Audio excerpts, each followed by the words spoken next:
Hello and welcome to your daily dose of Satoshi's news.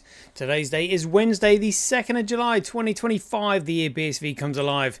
Branch your threads, expand your mind with treechat.ai or your post put on chain.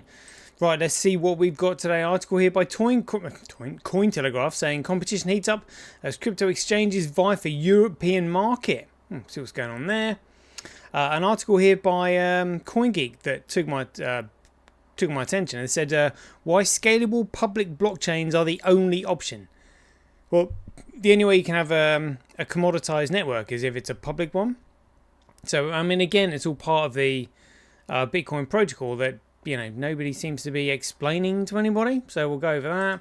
We'll have a look at the figures because of yesterday's shenanigans. Look at that, they've been pumping the markets. So we'll have a look at tether weather as well. But all the big dogs, they've all been stacking up on the genuine Bitcoin. Yeah, they have. OKX looks like they've been trying to nick a few since they've delisted it. Gorilla Pool obviously announcing the launch of the first phase of Teranode. We've got a post here from CSW. Degan's on there, Teranode. Calvin Ayres posted about it. Light has posted about it. We've got some of the Teranode documentation that we'll go through. I mean, this is epic. Won't have time to go through all of it, but probably do that in the conclusion. Some 365 days of Bitcoin history. The Kellenschweller countdown is well and truly on, and then that'll be the end of the show. Right, let's get into it. Satoshi, like a cowboy in the West, riding on the blockchain that they call the very best. 1 million strong, and transactions flying free. Just wait for the Teranode, you'll surely see.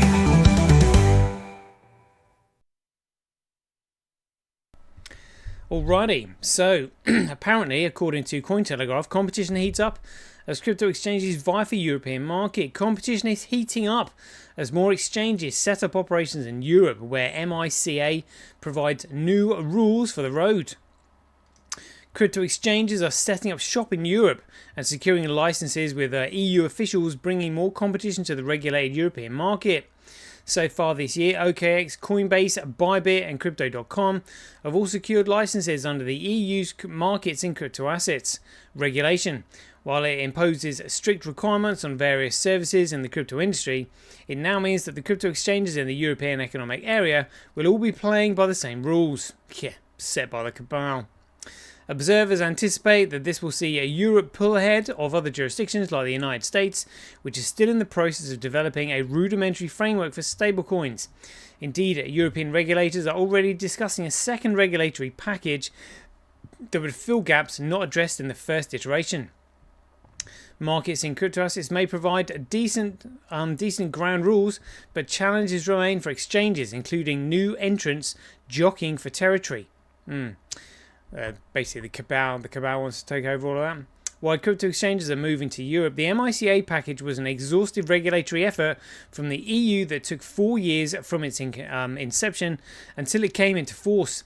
Its 7 titles contained laws and the rules for platform regulations, token issuance, market abuse, and more.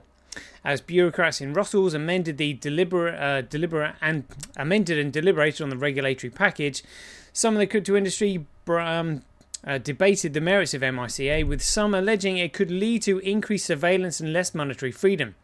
No shit, Sherlock. Compliance may mean more red tape for users and exchanges alike, but executives have highlighted MICA's ability to foster stability, and that could bring serious benefits for exchanges based in Europe. Well, what about miners? OKX Europe CEO Errol Goose told Cointelegraph that moving into Europe gives the exchange a clearer regulatory framework. MICA that offers legal clarity and fosters long-term planning. MICA licensure also comes with a pan-European passport, while exchanges must choose a specific jurisdiction in which to apply. Once they get certified, they can serve customers across 30 countries in the EEA. Goose stated that the high consumer standards, which are now on par with those expected in the traditional financial sector, what does he mean, London?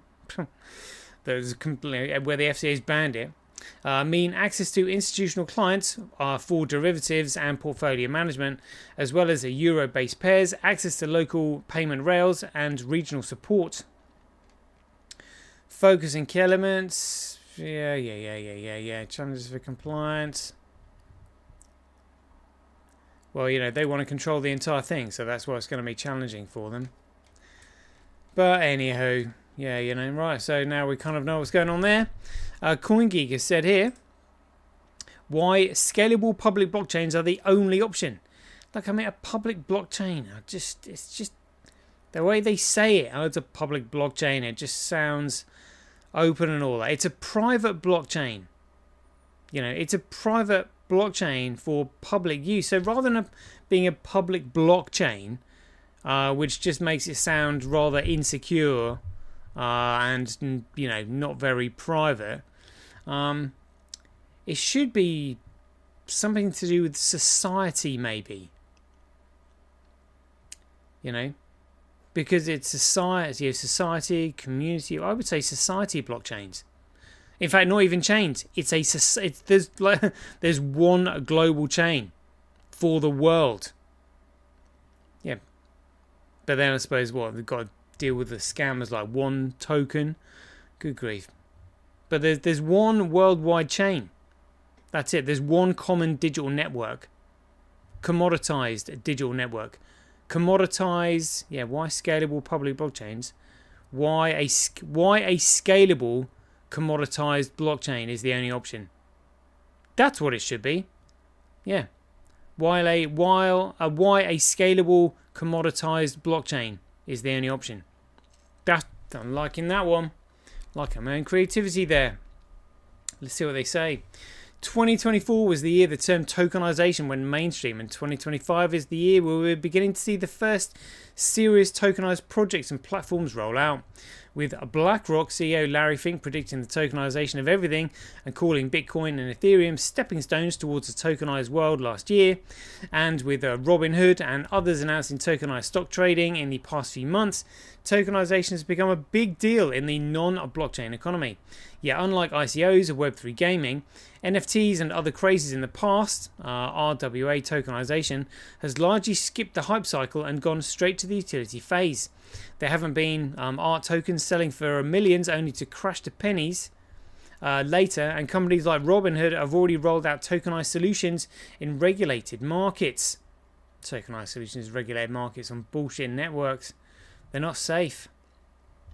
With all of this happening, could tokenized assets finally be the thing that gives blockchain technology its much needed mainstream use? Well, absolutely. If you can tokenize something, if you can securitize it, because that's what a token is. If you can securitize it on the world's only commoditized blockchain, then that securitized token is digitally secured. Can't be cracked, hacked, altered, changed, or deleted. That is the whole point. I don't think scalable blockchain is the, or I don't think the word public blockchain is the one to use really. Tokenize your stuff on my chain, bro. Yeah, all that. It's coming. It's coming. It's going to be exciting. But we've got the cabal in the meantime, you know, effing things up, you know, price-wise. You've got Gradecoin, $109,000. B-Crash, 506. Fisher Price Cash, who cares? Bitcoin at $25, although CoinDart is saying it's 31. Hash rate down to 0.3. Network nodes 0.18. Transactions 44.7. Block size 62. That's right down 0.47. However, got some good news on Teranode mining blocks, although just got some small ones here coming through on the main chain at the moment. 60,000 times cheaper to transact on Bitcoin than Gradecoin. Mining Bitcoin at a 73.2% comparable loss. That'll change though when the price starts going up. 13.8% more profitable to mine on Fisher Price Cash over Gradecoin. 3% more profitable to mine on B-Crash over Gradecoin. Politics being in the pie chart, so that's what we really want to look at. Global hash rate 7 days, 24 hours. Gradecoin hash rate other miners 5.5. B-Crash other miners 16.6. Fisher Price Cash, other miners 18% on there, and then CoinDance aren't showing us the figures for the BSV mining. Overall market cap $3.3 trillion. Gradecoin 109,000, literally just dipping under the all-time high of 112,000, just like $3 away from it. Whoa. But look, you know, they've pushed the price up of Gradecoin, pushed the price up of Ethereum. XRP's gone up, BNB's gone up, Doge has gone up. ADA's gone up. SUI's gone up. Look at that. Link's gone up. Look at that. All gone up. Up, up, up. Ava, XLM, Toncoin, Shiba Inu. Oh my god. HBAR, XMR, DOT. Give me a break. Look. All got an uptick. Where's B Crash these days? It hasn't really got much of an uptick, but all these other shitcoins do. Look at that. All these shitcoins. And people think the market is independent. Honestly, what an absolute joke it is looking at this. An absolute joke. And we get down here. Look at that. All these upticks. All these upticks. All these upticks. Massive uptick there on Mana. Uptick, uptick, uptick. And then we get to genuine Bitcoin. And it's dropped off a cliff. Literally. What a joke. However, I would say that that indicates desperation. I think it's kind of like they're coming to a last hurrah, you know, because they're running out. They're running out. And I know lots of people who are like just like taking advantage of that. And talking about taking advantage, Fox Loves BSV said here, the richest Bitcoin BSV address just hit an all-time high balance. 2,746 BSV. Over 82,000 BSV added today, July 1st, across 4 huge transactions. Whoa. 2 million. 2 million genuine Bitcoin. Someone knows something. Like, whoa. Whoa. Let's see what CSW says about that. He says, oh, bless this little digital heart. Someone just pumped 82,000 BSV into the richest BSV address like a Victorian hoarder, stuffing gold under one mattress and then wondering why the bed collapsed. 2 million BSV all in one spot. That's not rich. That's idiotic with a bow on it. It's like building Fort Knox out of jelly and rich, enticing, dumb and one inevitable power cut away from disaster. You see, the brilliance of Bitcoin isn't in piling your life savings into a giant glowing honeypot like it's the Ark of the Covenant. It's in segmentation. Use one wallet, sure, but break the bloody thing into lots of little addresses. You can still manage it like a grown-up. Automate it, label it, hell, even color code it if that helps. But don't pretend stuffing it all into one gaping address makes you clever. It makes you a numpty with a digital target on your back. And to answer Tony BSV, who is this? It's nobody smart, Tony. It's just another big wallet maximalist cosplaying a Satoshi without a clue what a UTXO management is for. I mean, still though, that is a lot of wongo to have in a wallet. You know, I would be chuffed to bits if I could have that. I mean, that's still like 20 million.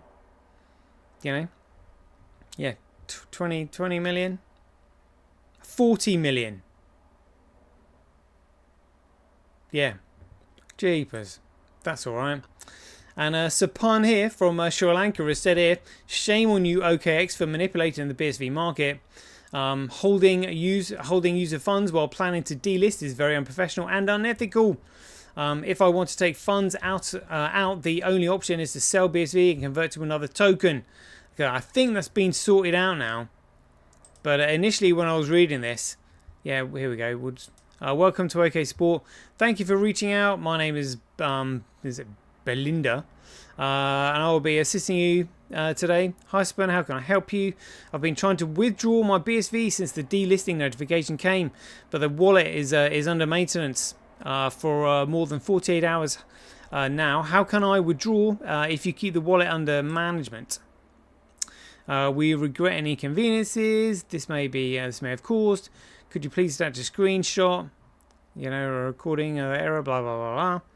And he said, it's not an error. It's your system saying the BSV withdrawals are suspended because the wallet is under maintenance. Check your system, please. And they said, thank you for waiting, Saperna. Upon further checking, we can confirm that the wallet is under maintenance. Therefore, you'll have to wait until the estimated resume time to withdraw. Please refer to your estimated resume time on your withdrawal page.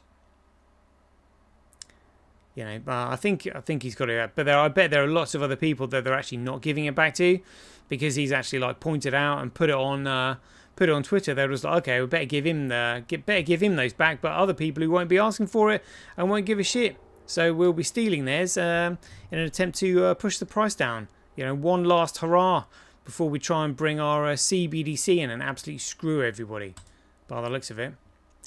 Gorilla Pool here has said the BSV Association released Teranode docs today. That was yesterday, obviously. Here is at Root BSV booting up the new release today as the public rollout begins. So again, this is just the beginning. The public rollout begins. Proud to be working with Ziggy and Light and the team, showing this to the world. Loving that. Oh dear. Great stuff. And CSW continues. He said, guns, butter, and the death of empire. Strategic choice and the future of the American Republic. This essay interrogates the structural consequences of the United States' sustained prioritization of military expenditure over domestic investment. Well, again, I mean, it's all, you know, it's the cabal that are in control of it. That's how they profit, and that's how they, you know, keep the world's population under control and, you know, impose their, extremist religious ideology on the rest of the world. That's what they need. And fiat currency fulfills their purpose perfectly, which is kind of scary. And that's why we need Bitcoin. So I personally would say it's all by design, and they know exactly what they're doing. Degan has said here, Teranode docs are live. So yeah, as we went through those yesterday. Ooh, Brian Doty's got another article out. The Clone Wars. Wall Street's quiet attempt to replace public blockchains. Oh, right, I haven't got time to go through them now, but 16 minutes gone. Let's have a carry on here. Calvin Ayre has written June blockchain wrap-up, a turning point for utility. This June brought a wave of important regulatory and market signals that could mark a real inflection point for the blockchain's shift from speculation to utility. The US Senate passage of the Genius Act stands out. It positions stablecoins as a legitimate and valuable tool for the future of finance. While the House is still hashing out the details, we're closer than ever to clear a framework for responsible innovation. As someone involved in the blockchain infrastructure, including the BSV ecosystem and stablecoin project like Money, I view this as validation that real-world use cases like verifiable payments, transparency and compliance are finally being recognized by lawmakers and regulators. Interestingly, JP Morgan's introduction to a permissioned deposit token and Circle's rollercoaster IPO performance show the tension between the legacy finance and the blockchain native models. Circle's success out of the gate, followed by a correction, underscores that the market is hungry for innovation but cautious about concentration risk. That's a healthy sign. We're moving towards a future where multiple digital asset models coexist and utility, not just narrative, drives value. Some players still focus on treasury-based BTC accumulation, borrowing heavily to make big buys. While that may offer short-term share price boosts, I believe the long-term winners will be those building real-world solutions. That's where I continue to invest my time and capital. Encouragingly, US regulators now appear more open to enabling responsible decentralized finance innovation. The SEC's recent roundtable discussion on an innovation exemption for DeFi, coupled with House and Senate movement on pro-DeFi provisions, suggests a constructive path forward. One more promising development, the Federal Reserve shift away from reputational risk, gating bank customers. Gating, is that right? Getting bank customers could open the door for more inclusive banking relationships, especially for sectors that have been unfairly marginalized. My takeaway, if you're building something useful, the winds are shifting in your favor. Let's use the momentum to deliver real value, not just recycled hype. Looking forward to July. Disclosure, I hold positions in several digital assets infrastructure companies and projects, including those in the BSV blockchain ecosystem and the Money stablecoin. Nothing in this post should be considered financial advice. Fair dues. That was actually a pretty good article there, Calvin. Nice one. Light has said here, despite all the negative Nancy's, this is actually a sign of progress. Teranode has moved to an advanced stage of functional testing. Optimization is happening and all the identified edge cases are being wrapped up. Yes, it is taking time. Good, important software always does. Absolutely, boys. Absolutely. Completely on board with that attitude. Yeah, love it.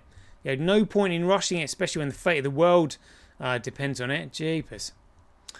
So Face has said here, I don't think it's about being negative, but there's no one left. If you thought 1 million transactions per second was bad when we had 300 users, imagine 1 billion transactions with 2 users. I really hope there's a marketing campaign behind these releases. Well, if it's utility, mate. You watch. I've been watching. Just keep an eye on my chart show. You've seen the volume of transactions coming through sometimes. That has been like massive tests being done by those who are going to be using it. But Light responded, when the platform is capable of delivering great value, then proper solutions are able to build. Importantly, they need to actually be built, and then true value is created and realized. And I think you're underestimating the user base. I believe most only need solutions. Yeah, absolutely. Build it and they will come. They will build on it. That's what I think. Obviously they're not going to be shouting from the rooftops who they are, because they don't want people to know their business. Teranode documentation. Look at this: index tutorials, development tutorials, miner tutorials, how-to guides, development miners, key topics, introduction architecture. Oof, I'll have a look at that. Core services, overlay services, infrastructure components, additional topics, reference service documentation, store documentation, data model API documentation, additional references, additional resources, tutorials, development tutorials, setting up development, miner tutorials, initial setup walkthrough, how-to guides, development, running services locally, using the Merkle file, running tests, setting up automated test environment, generating protobus files, adding new protobuf services, configuring a gRPC login, Kubernetes, a remote debugging guide, developer guide to Teranode CLI, miners, Docker's Compose setup installation guide, starting and stopping Teranode, configuration guide, update procedures, troubleshooting guide, security best practices, all of this, common task, key topics, architecture, references, beautiful conclusion. Teranode represents a significant advancement in blockchain infrastructure designed to provide a scalable, reliable, high-performance foundation for the Bitcoin BSV network. This documentation serves as a comprehensive resource for developers, miners, and other stakeholders involved with the Teranode implementation and operation. By leveraging a microservices architecture and modern technologies, Teranode addresses the challenges of building a truly scalable blockchain system. Whether you're developing against Teranode, operating mining infrastructure, or simply exploring its architecture, this documentation provides the necessary guidance to understand and utilize the performance effectively. We encourage you to explore the various sections of this documentation based on your specific needs and to contribute to the ongoing development and improvements of Teranode. Oh, fantastic. Some 365 days of Bitcoin issue, 2nd of June 2010. We've got a feature request limiting connections. Feature request limiting connections. One thing we could do is lower the outbound connections from 15 to 10, or maybe even 5. The choice of 15 was arbitrary. It just needs to be enough for redundancy and fast exponential propagation of messages. 10 would still be plenty. 5 should be fine. 10 is good and it's a nice round number, so users can see that it's stopped intentionally. Yeah, bit above my pay grade, but there we go. Some 365 days of Bitcoin history. Talking about countdown, there we go. The Kellenschweller countdown is on, and we've already had the first stage of the Teranode being released already. This is massively exciting, So I'm predicting that the full thing might well be released by the time the countdown is done, which is why it's on. The Kellenschweller countdown, beautiful, and what a day to have the first section released on the 1st of July. With everything that happened there. Brilliant. Right, there we go. That is a 24-minute show. We'll leave it there. I hope you enjoyed it. So as ever, if you enjoyed these updates, please ding your donations for your appreciation to either Satoshi@Sendme.com, Handcash.io, Rockwallet.me, Simply.cash, Relaser.com, or Senti.ch. We'll leave it there. I hope you enjoyed it. As ever, be aware, take care, stay safe out there, and we'll see you in the next one. 2 years ago, you got SegWit, which we lied and cheated and stealed, and I was part of the lying and cheating and stealing to get SegWit, to get Lightning, which, by the way, had critical vulnerabilities and lost people's money. The king still has one more move.